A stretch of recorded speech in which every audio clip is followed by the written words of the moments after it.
शाम लगभग 5:15 बजे गांधी स्मृति में, जिसको उस समय बिरला हाउस कहा जाता था, नाथूराम गोडसे ने महात्मा गांधी जी को पॉइंट ब्लैंक 3 गोलियां मारी।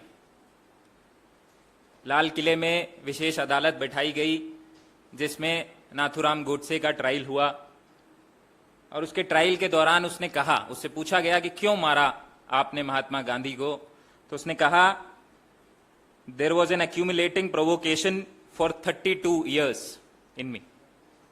पिछले 32 वर्षों से यह व्यक्ति मुझे परेशान कर रहा था।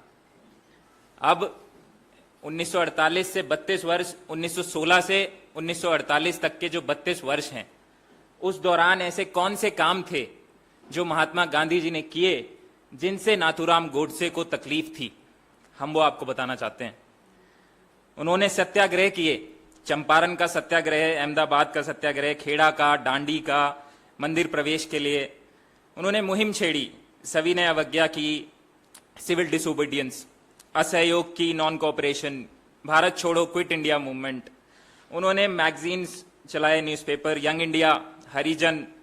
उन्होंने एक्टिविटीज की, कार्यक्रम चलाए, खादी को लेके, सद्भावना को लेके, ग्रामोद्योग को लेके, अनटचेबिलिटी के इरेडिकेशन के लिए। उन्होंने संगठनों पे काम किया, कांग्रेस पार्टी संगठन पे उन्होंने काम किया, सर्वोदय संगठन पे उन्होंने काम किया। उन्होंने राजनीतिक जागरूकता लाने के लिए काम किया, महिलाओं के लिए, दलितों के लिए, आदिवासियों के लिए, किसान के लिए, मजदूर के लिए, गरीबों के लिए। ये सब काम जो महात्मा गांधी जी ने किया, इस सब काम से नाथूराम गोडसे को इतनी तकलीफ हुई जब उसने देखा कि इन्होंने तो देश भी आजाद करा लिया और संविधान सभा भी बना ली जिसमें 300 सदस्य, विभिन्न प्रजातियों के दबे कुचले क्षेत्र से आने वाले लोगों की एक मजबूत संस्था बनी। उस सब से उनको इतनी तकलीफ हुई कि उनको जब कोई और जरिया दिखाई नहीं दिया तो उन्होंने गांधी जी को मारना ही सही समझा। अब हम आज पे आ जाते हैं कि उत्तराखंड के ये पूर्व मुख्यमंत्री बलिया उत्तर प्रदेश में बुधवार को एक कार्यक्रम के दौरान सवाल के जवाब में कहते हैं कि नाथूराम गोडसे देशभक्त थे, इसमें कोई संदेह नहीं किया जा सकता। और ये पहली मर्तबा नहीं है, हम सब जानते हैं। मैं आपको गिनवाना चाहता हूं कि भारतीय जनता पार्टी के लोगों ने कब कब महात्मा गांधी जी के हत्यारे को सुशोभित करने का काम किया है। आप सब जानते हैं कि भाजपा की सांसद प्रज्ञा ठाकुर, जिनका हमने वीडियो में भी दिखाया, उन्होंने कहा कि भैया नाथूराम गोडसे देशभक्त था, है और रहेगा। और मोदी जी ने 2019 के दौरान कहा कि मैं इनको बिल्कुल मन से अपने माफ नहीं कर सकता हूं। अगर आपकी बात में वजन होता, अगर आपकी बात में सच्चाई होती तो हिम्मत नहीं होनी चाहिए थी आज त्रिवेंद्र सिंह रावत की कि वो दोबारा ये बात बोल सके। अमित शाह जी ने, हमने वीडियो में भी दिखाया, महात्मा गांधी को कहा कि ये तो चतुर बनिया था। उन्होंने देश के जो राष्ट्रपिता हैं उनके लिए कहा कि भैया ये तो चतुर बनिया था। और इन्हीं के प्रवक्ता संबित पात्रा ने एक टीवी डिबेट में कहा कि एक्चुअली में देश के राष्ट्रपिता मोदी जी हैं। असम के भाजपा के सांसद कामाख्या प्रसाद ने कहा कि इनकी विचारधारा तो कचरे के समान है। अनंत हेगड़े भाजपा नेता ने बापू के स्वतंत्रता के पूरे संग्राम को ही ड्रामा बताया। अब हम ये कहना चाहते हैं कि भारत देश में राष्ट्रपिता के हत्यारे को राष्ट्रभक्त कहना खाली राष्ट्रपिता का ही अपमान नहीं है, इस राष्ट्र का भी अपमान है। और मोदी जी विदेश में जाते हैं तो मोदी जी गांधी जी की उन्हें याद आ जाती है, गांधी जी के बारे में बात करने लगते हैं, गांधी जी की फोटो पे फूल चढ़ाने लगते हैं। बार बार जब उन्हें विचारधारा की जरूरत पड़ती है तब वो गांधी जी को याद करते हैं। लेकिन फिर उन्हीं की पार्टी के पूर्व मुख्यमंत्री, जो 4 साल एक प्रदेश का मुखिया रहा हो, वो ओपनली ये बात कह रहा है। ये क्या मजाक है? हम ये चाहते हैं कि वंस एंड फॉर ऑल, हमेशा के लिए भारत देश में नाथूराम गोडसे का महिमा मंडन बंद होना चाहिए। हम ये चाहते हैं कि इस बात पे जो भी राजनीतिक, भारतीय राजनीति से ये हमेशा के लिए गायब होना चाहिए। किसी की हिम्मत नहीं होनी चाहिए कि वो ये कह सके दोबारा कि नाथीराम गोडसे देशभक्त था। इसके लिए हम मांग करते हैं कि आपको अपने उस पूर्व मुख्यमंत्री को अपनी पार्टी से बाहर का रास्ता दिखाना पड़ेगा। इसके अलावा कोई और चारा नहीं बचा है। और जब तक आप ये नहीं करते हो तब तक संदेश नहीं जाएगा। और यदि आप ये नहीं करते हो तो मोदी जी से भी हम कहना चाहते हैं, आपको फिर कोई अधिकार नहीं बचता है कि दोबारा आप कभी भी महात्मा गांधी जी की तस्वीर पे फूल चढ़ाइए या महात्मा गांधी जी की किसी मूर्ति पे माल्यार्पण कीजिए। आपको कोई अधिकार नहीं है। यदि आप इन्हें बाहर नहीं निकालते हैं तो इसका मतलब आपकी रजामंदी है जो ये कह रहे हैं इसमें। ये नाटक नहीं चलेगा ऐसे।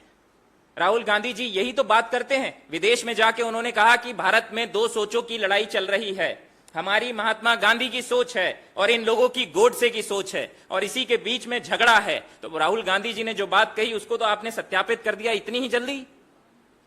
और यही तो बात राहुल गांधी जी कहते हैं कि हम नफरत के बाजार में मोहब्बत की दुकान खोलना चाहते हैं। और आप सबके माध्यम से आज मैं बताना चाहता हूं कि उस नफरत के बाजार में क्या क्या मिलता है। उस नफरत के बाजार में मिलती है हिंसा, घृणा, नफरत, झूठ की राजनीति, बेरोजगारी, महंगाई, किसानों पे अत्याचार, जहां खिलाड़ी हैं लाचार।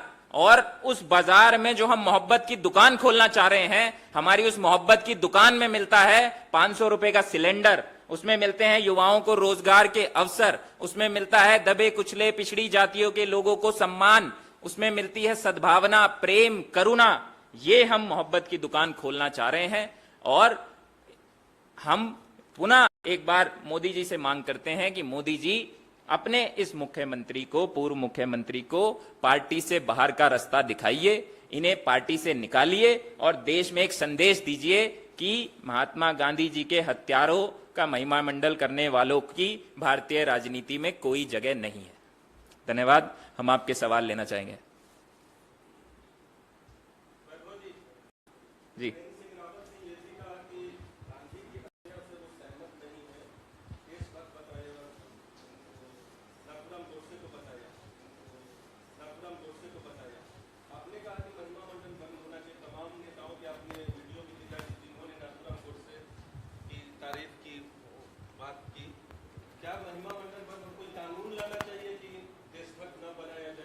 देखिए, मोदी जी ने, साध्वी प्रज्ञा जी ने जब ये बोला था तब मोदी जी ने कहा कि मैंने इन्हें मन से माफ नहीं किया। आपने सबने, हमने वो वीडियो देखा है। अगर उस वीडियो में थोड़ी सच्चाई होती, अगर उस वीडियो में बेस होता, अगर मोदी जी के उन शब्दों में जान होती, तो क्या आपको लगता है कि पूर्व मुख्यमंत्री त्रिवेंद्र रावत की ये हिम्मत हो सकती थी कि वो दोबारा ये बयान दे दे? साफ साफ शब्दों में वो कह रहे हैं कि नाथूराम गोडसे देशभक्त था, इसमें कोई संशय नहीं है। ये उनके शब्द हैं। तो ये बिल्कुल भी बर्दाश्त नहीं है।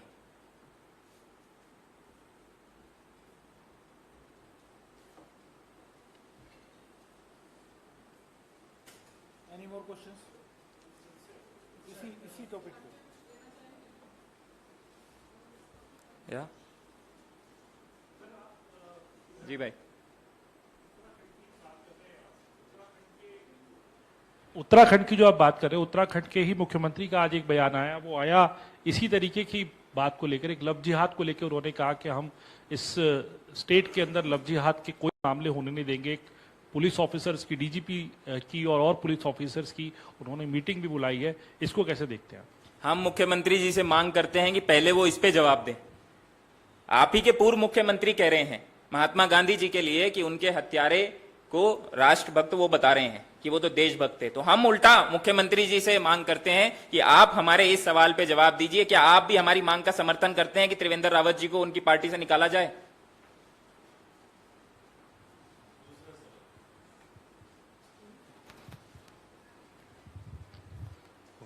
सवाल यह है वैभव जी कि सचिन पायलट को लेकर पार्टी में क्या हो रहा है? आपकी पार्टी के संगठन महासचिव ने कहा है कि नई पार्टी नहीं बनाएंगे, लेकिन अभी भी गतिरोध बरकरार है। 29 मई को जो बैठक हुई तो उसके बाद उम्मीद जताई जा रही थी कि सब कुछ स्मूथ होगा, वो नहीं चल रहा है राजस्थान में। क्या सचिन पायलट कांग्रेस में बने रहेंगे राजस्थान चुनाव तक? हमारे लिए आज की ये प्रेस कॉन्फ्रेंस का जो मुद्दा है ये सबसे ज्यादा महत्वपूर्ण है। कांग्रेस पार्टी की राजनीतिक विचारधारा की नींव है महात्मा गांधी, और इनको इनके हत्यारे को इस तरीके से बोलना भारतीय राजनीति में एक पूर्व मुख्यमंत्री के द्वारा इससे ज्यादा जरूरी आज के दिन में हमारे लिए कुछ नहीं। वैभव जी, एक सवाल ये कि आपने कहा कि मोहब्बत की दुकान में महिलाओं पर जो पहलवान है उन पर अत्याचार भी नहीं होना चाहिए, तो जिस तरीके से पहले जो नाबालिग महिला पहलवान थी उनका जो बयान था, अब आ रहा है कि उन्होंने अपना बयान वापस ले लिया। उनके पिता ने कहा कि चूंकि वो उनके खिलाफ भेदभाव हो रहा था इसलिए उन्होंने यौन उत्पीड़न का आरोप लगा दिया। तो ऐसे में मामला अब कमजोर पड़ता जा रहा है, पॉक्सो अब नहीं लगेगा, ब्रजभूषण शरण को राहत मिल रही है। क्या कोई दबाव है सरकार का, आपको लगता है, इन लोगों के ऊपर? मुझे लगता है कि मोदी जी बहुत खुश हो रहे होंगे कि उन्होंने जो हमारे देश के एथलीट्स हैं, जो हमारे देश के लिए मेडल लेके आए, जिन्होंने हमारे देश का अंतर्राष्ट्रीय स्तर पे नाम रोशन किया, उनको दबाने के लिए वो ओपनली आके कह रहे हैं कि हमारा शोषण हुआ है, और उनको दबाने के लिए मोदी जी ने अपनी पूरी ताकत लगा दी। और मीडिया को भी, कई मीडिया के साथियों को भी उन्होंने साथ में मिला के अपना एजेंडा चलाया कि ये जो मेडल लाए ये तो भारत देश के लिए लाए ही नहीं और एक बिरादरी के लिए लेके आए थे। उनको सड़कों पे घसीटा गया, उल्टा उन्हीं पे ही मुकदमे कर दिए गए, कोचेस पे मुकदमे कर दिए गए, और इतना उनको मजबूर कर दिया कि हरिद्वार में जाके उन्होंने गंगा में अपने मेडल सलाने जरूरी समझे। इस हद तक उनको आपने मजबूर कर दिया। मुझे लगता है कि मोदी जी बहुत खुश हो रहे होंगे ये करके कि उन्होंने खिलाड़ियों के साथ में ये व्यवहार किया है, और देश की जो बेटियां देखती होंगी वो सपना देखती होंगी कि मैं भी ओलंपिक में कभी भारत देश के लिए मेडल लेके आऊंगी। जो देश की बेटियां खिलाड़ी होंगी वो इससे बहुत प्रोत्साहित होंगी और उनका बड़ा हौसला अफजाई हुआ होगा कि हाँ भाई, मेरे को भी बाहर निकल के काम करना चाहिए। सर, मोहित हूं। उत्तराखंड की एक तहसील है पुरोला।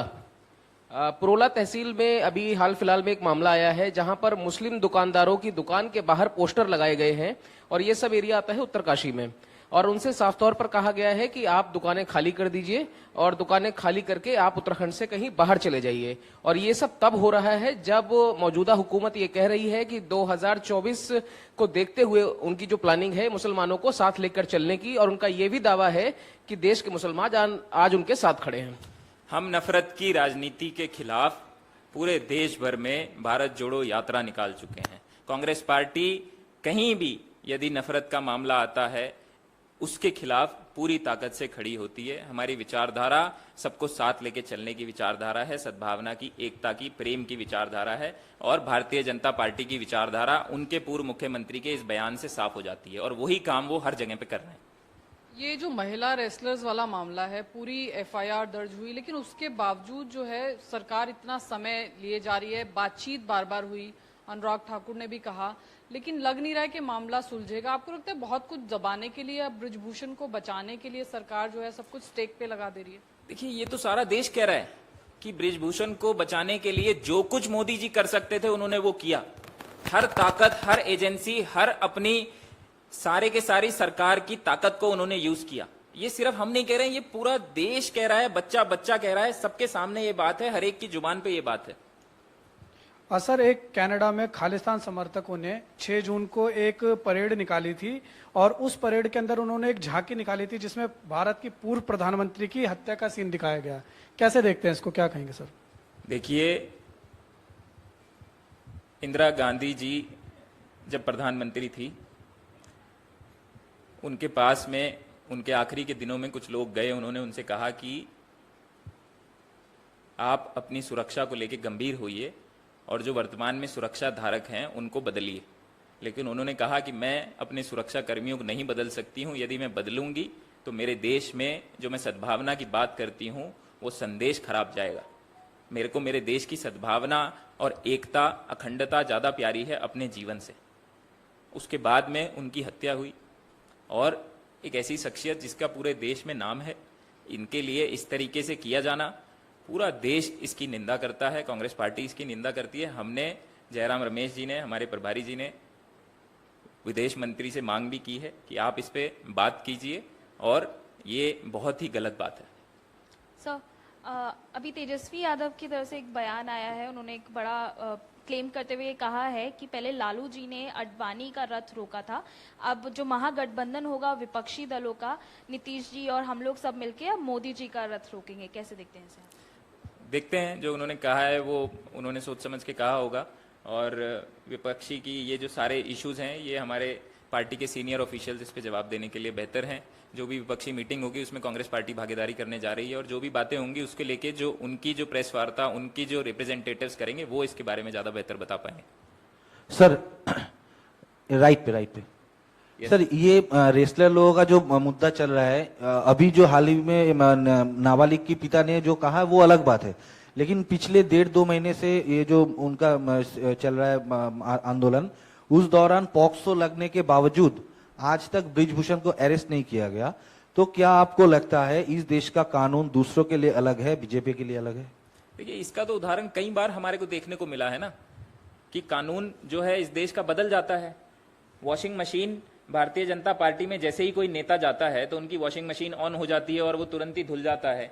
ईडी सीबीआई एक ही पार्टी के, कुछ ही पार्टियों के लोगों को पकड़ती है। तो ये तो कई बार देखने को मिला है, ये कोई नई बात नहीं है।